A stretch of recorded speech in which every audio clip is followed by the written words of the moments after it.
Welcome, everybody. This is BJ Garrett again, back with you on our Testimony Tuesday program. And tonight, I am so excited to have my sweet friend, Angela Vrba, with me. Angela and I have been working together in ministry for numerous years. Before I was even the executive director for CARE, when I was just a volunteer, and she has filled almost every role you can fill in serving in this ministry. So Angela, welcome to our Testimony Tuesday program. Thank you, BJ. Wow. Yes, we've been together a while and been working in this ministry, and it has been such a blessing to my life. And, this Testimony Tuesday that CARE's offering to put out there is actually an opportunity that I've been hoping for a long period of time. I, had the opportunity to share my testimony with some others who have gone through the recovery program. But I haven't really been able to put it out there in mass. I know there's a little bit on our website, but this is just, I feel like that this is so necessary. I need to share this because there are other women out there hurting whose story may be similar to mine, and so I just want to give them the hope and encouragement that healing is just an amazing freedom that has been given to me through this program. Thank you so much. Yeah, thank you. And BJ, so you want me to just kind of start from the beginning and tell a little bit about how this all happened in my life? And well, first I want to just, acknowledge, I love so much that you are such a beautiful, grounded, professional woman that serves in ministry. You're active in your church. You're happily married. You have, beautiful adult children.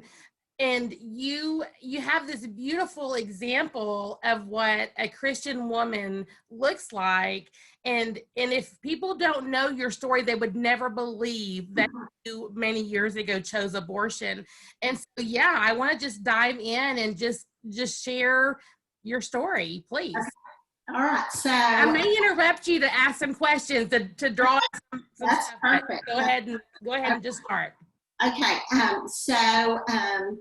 In 1981, around the first of the year, my now husband and I started dating, and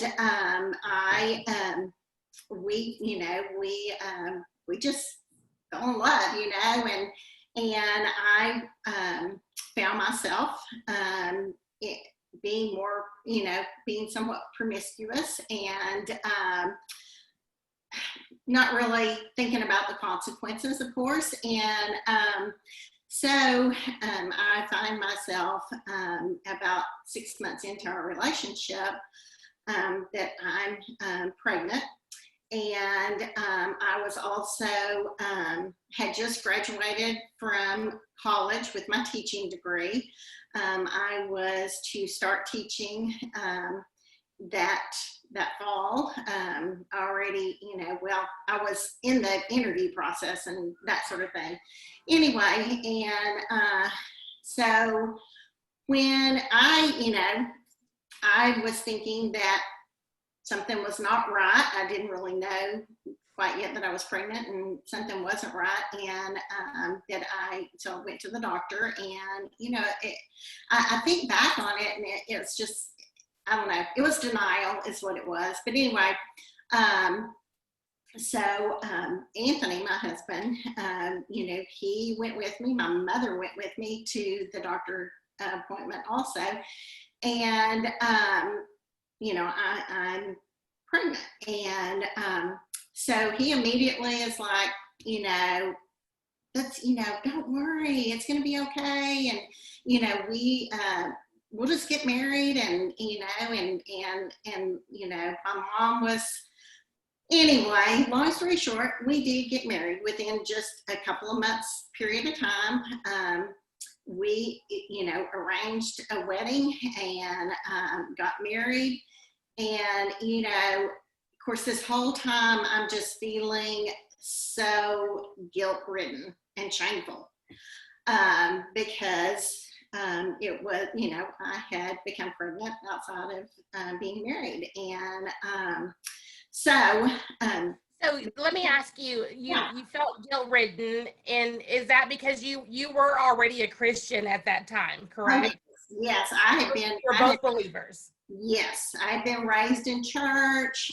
Yes, we were both believers. And I had, I, I had, I thought I had, faith and I loved God and yeah, I was a Christian, but yeah, I'm sure that I knew that what I had done was wrong.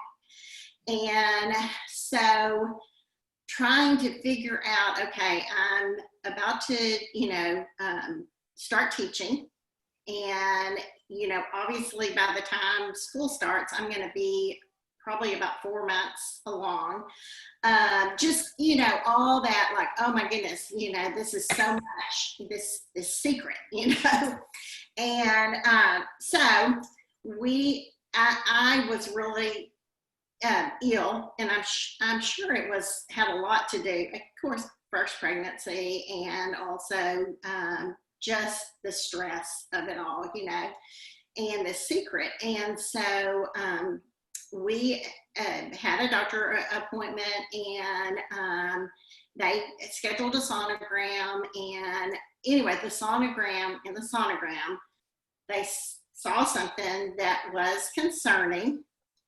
And so they sent us to Dallas for a consultation, And at the consultation in Dallas, again, they did a sonogram.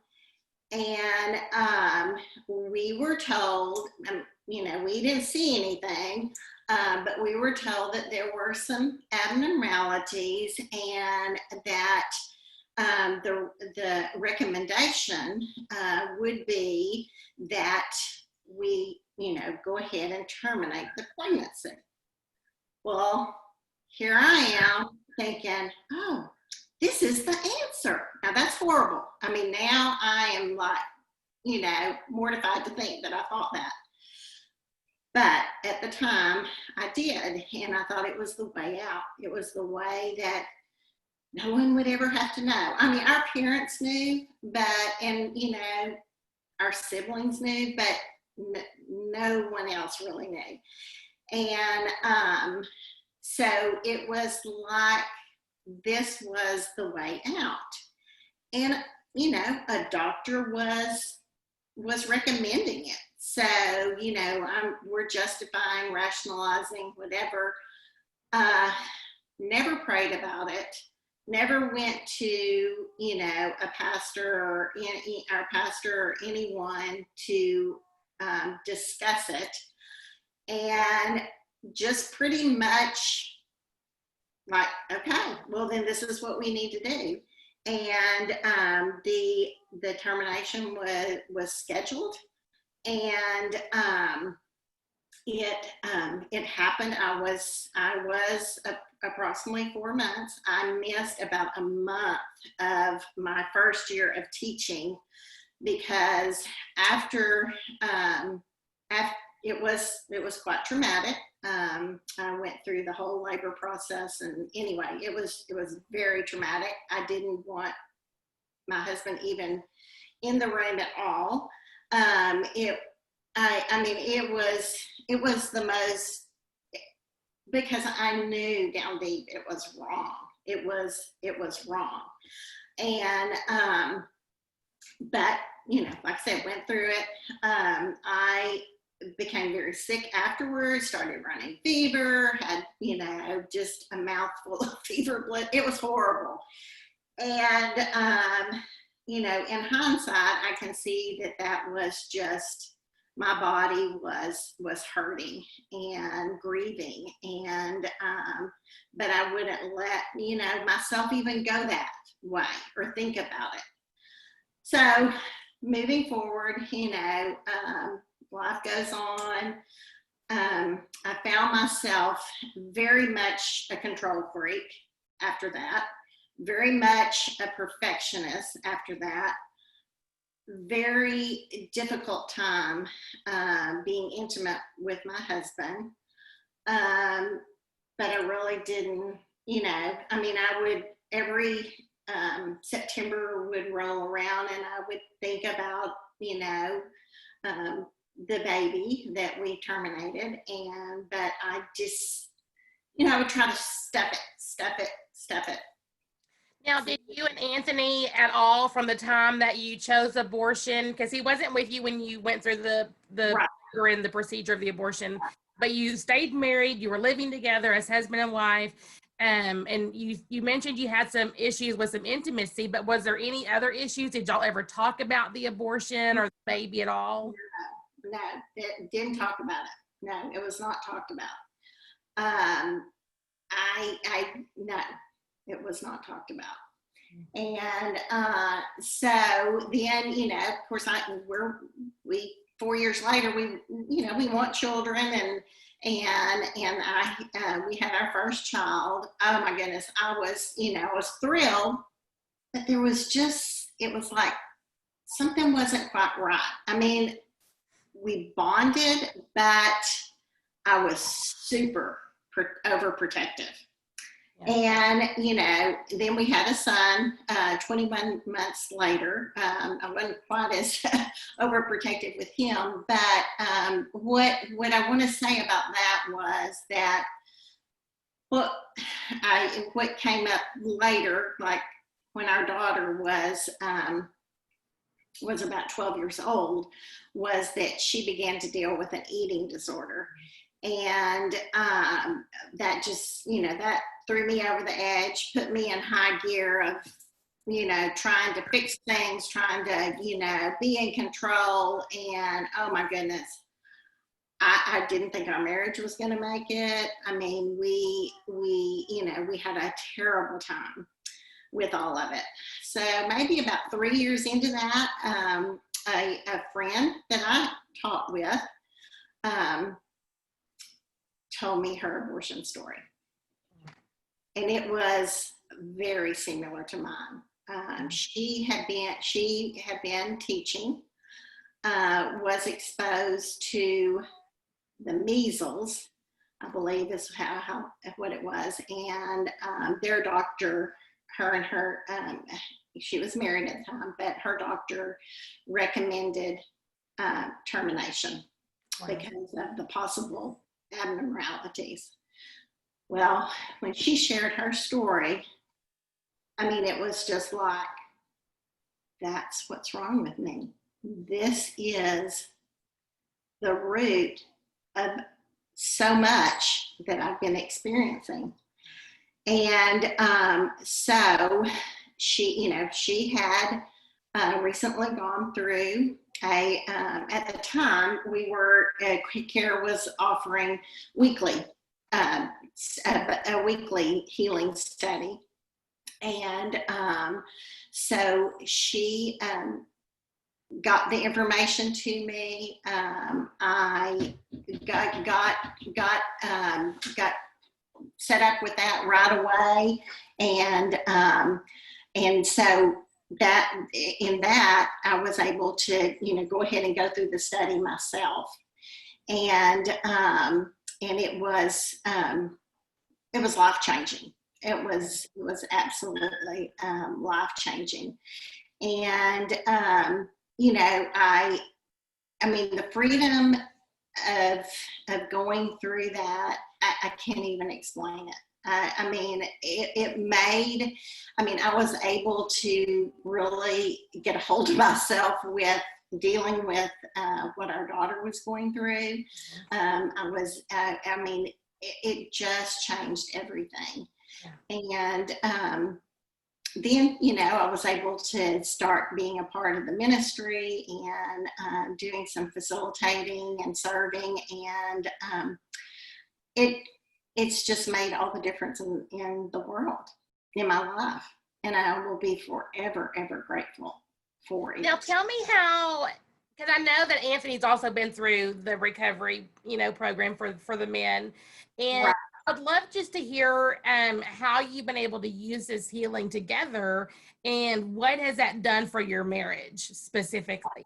Well, I think that, having the opportunity to go through a grieving process, letting that be a part of both of our recovery, and also the forgiveness, just, um, reconciling, with each other, some of the things that I had felt, some of the things that he had felt, some of the guilt and shame that we had, we were able to talk through that, and able to just, have a stronger relationship, because really there was still just, before recovery, even though it was years later, there still was just, we still, there was still a little wedge in there, I guess you'd say. And so I think it's, I believe both of us would say that we have been able to, our relationship has been better. It also helped us to be able to, to come to some common ground when we were dealing with, what was going on with our daughter. Because before recovery, I mean, I had my way I wanted to do things, and he had his way he wanted to do things, and we just weren't, coming together on it. It just, I know that the redemption that came through the healing opened my heart in a way that it had not been opened before. I love that. And then I want to just, if you don't mind, and you don't have to give details, obviously, about anybody else's story, but I know that your heart is to minister to other couples who may have a similar diagnosis as to what you've had. And because you were encouraged by your physicians to end the life of your baby. Yeah. And you followed through with that, and yes, there was a sense of relief, and some of those normal things that come along with abortion, followed by the guilt and all of that comes after the abortion. But talk to me for a minute to the couple that they're married, they love Jesus, and they've just been told by their doctor that something may be wrong with their baby, and they're being advised to abort. What would you say to them? Well, I actually had that situation come up. I mean, it's been several years ago, but we had a young couple that were neighbors, and they became pregnant with their third child, and they had a sonogram, and were told that there were abnormalities. I think it was the trisomy 13. I think that's what it's called. Anyway, and so I had actually, I mean, she, we were kind of gotten to be close, and she told me about it, and she said they're wanting me to go to Dallas, and they're telling me that I should terminate this pregnancy. And I shared my story, and I told her the experience that I had had, and how it had affected me. And she and her husband chose not to abort. Wow. And they just let nature take its course. And it did. I mean, they lost the baby, but it was very close to term. And she has told me numerous times, how very, very grateful she is that I shared that with her, because she didn't believe in abortion. But when her physician was recommending this, she was conflicted, as we were. But then again, like I said, for us being the situation that it was, I looked at it more as a way out.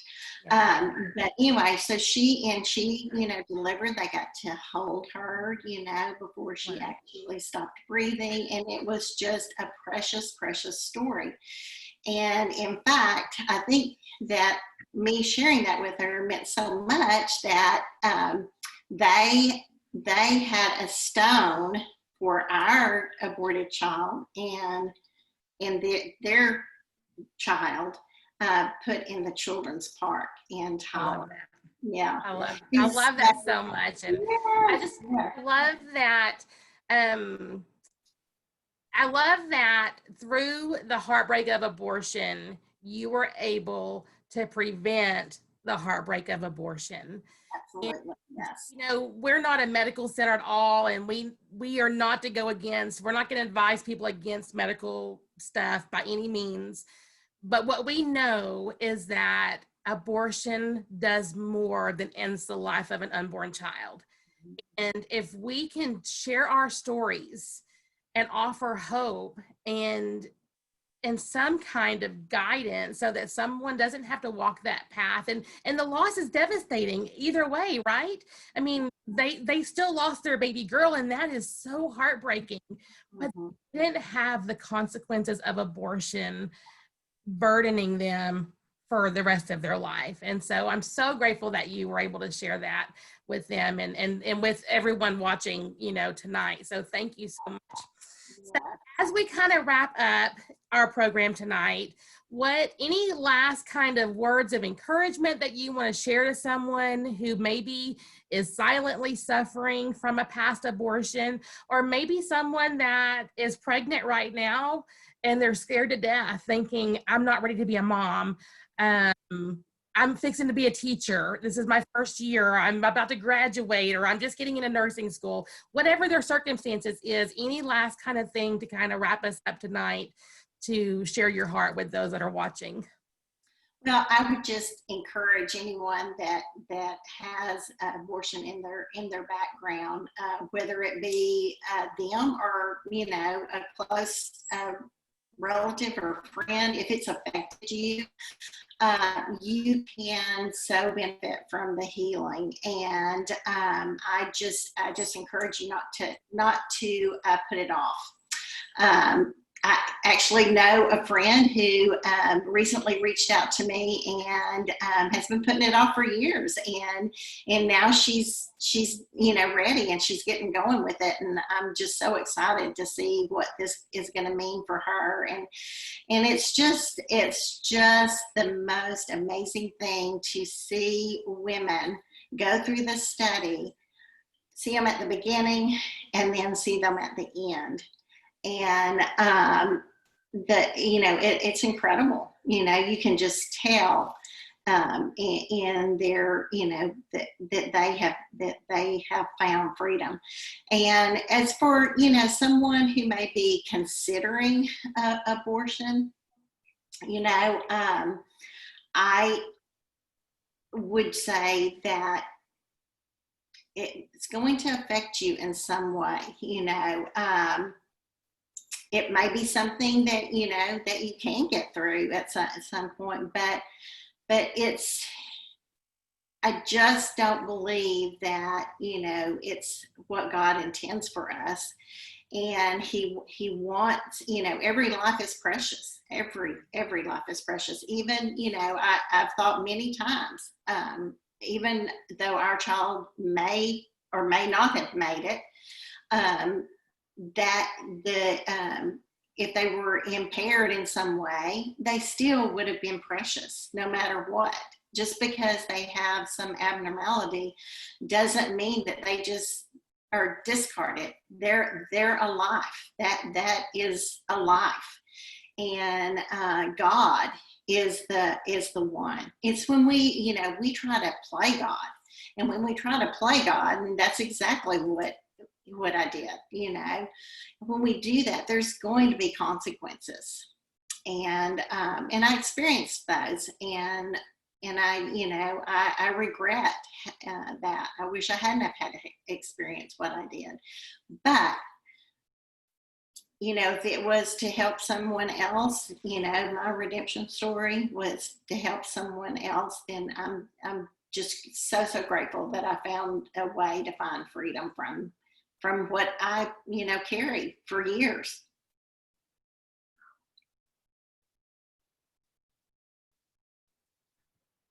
Sorry, I had a little tickle in my throat and I muted myself so I wouldn't interrupt you talking. And then I started talking and I'm still muted. Sorry. Gotta love technology. But I want to thank you so much for so willingly and openly sharing your story and the heartbreak that you experienced and your husband Anthony experienced through abortion and that ripple effect of those consequences through your parenting later on. And you know, I just thank you for sharing your story, and it does make a change and an impact in others' lives, and that's the whole purpose of us doing these Testimony Tuesday programs, is to just get the stories out there. One thing that we say often is that you cannot walk away from abortion unharmed, and there's so much out there about this is my body and my choice, and I am woman, hear me roar, but that is not real. That is not real. And, you know, I am very pro woman. I am pro empowering women. And so let's do that. Let's empower women to make a choice that's not going to affect them for the rest of their life in a negative way. Of course, parenting, having a child, that's going to change everything for your circumstance. We know that. If you choose to place for adoption, there are still life affirming choices you can make, and they all have life altering consequences. But choose one that's not going to damage you for the rest of your life and cause you immense heartache and pain. So this is BJ Garrett again, closing out on this week's Testimony Tuesday program. Thank you for joining us. Thank you, Angela. And I hope you will come back next Tuesday night, 8 p.m. right here on Facebook, also on YouTube. Follow us, share our post, and help us to tell the truth of abortion and how it is, you know, hurting our communities and our families. God bless you all. Bye-bye. Thank you, BJ.